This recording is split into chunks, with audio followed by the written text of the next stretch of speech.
Guys আজকে যে প্রফিটটা তোমরা দেখতে পাচ্ছ 907 টাকা, এটা কিন্তু আমার অ্যাকচুয়ালি প্রফিট থেকে এটা আমার কম হয়েছে, মানে আমার ডিক্রিজ হয়েছে প্রফিট। তো মেন কারণটা আমি তোমাদেরকে বলে দিচ্ছি। দেখো, আগের দিন আমি এই প্রফিটটাই তোমাদেরকে দেখিয়েছিলাম, যেটা ছিল 1100 টাকা। তো আজকে হচ্ছে 17 তারিখ, আজকে হচ্ছে মহরম, সেই উপলক্ষে কিন্তু মার্কেট বন্ধ আছে, তার সত্ত্বেও আমার প্রফিট দেখো কমে গেছে, 1100 টাকা থেকে কমে 907 টাকা এসে দাঁড়িয়েছে, মানে মোটামুটি প্রায় 200 টাকার মতো আমার লস।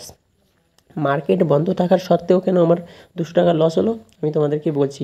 যেহেতু গাইস এটা হলো অপশন ট্রেড মানে নিয়েছি, তো সেক্ষেত্রে আমার টাইম ভ্যালু থাকে একটা, মানে থিটা ডিকে হওয়ার জন্য আমার এই প্রফিটটা চলে গেছে। অর্থাৎ গাইস এটা আমার বানানোর মেইন উদ্দেশ্য, যদি তোমরা অপশন ট্রেড করে থাকো এবং অপশন ট্রেড নেওয়ার পর সেটাকে হোল্ড করো, তাহলে অবশ্যই তোমাদের প্রফিট কিন্তু ডিক্রিজ হবে। কী কারণে? সেটা হলো যে থিটা যেটা থাকে ওটা কিন্তু মানে কমতে থাকে। তো অবশ্যই তোমরা যারা অপশন ট্রেড করো এবং সেগুলোকে হোল্ড করতে চাও, তো তার আগে তোমরা দেখে নেবে যে তার থিটা কতটা ডিক্রিজ হচ্ছে পার ডে, ঠিক আছে?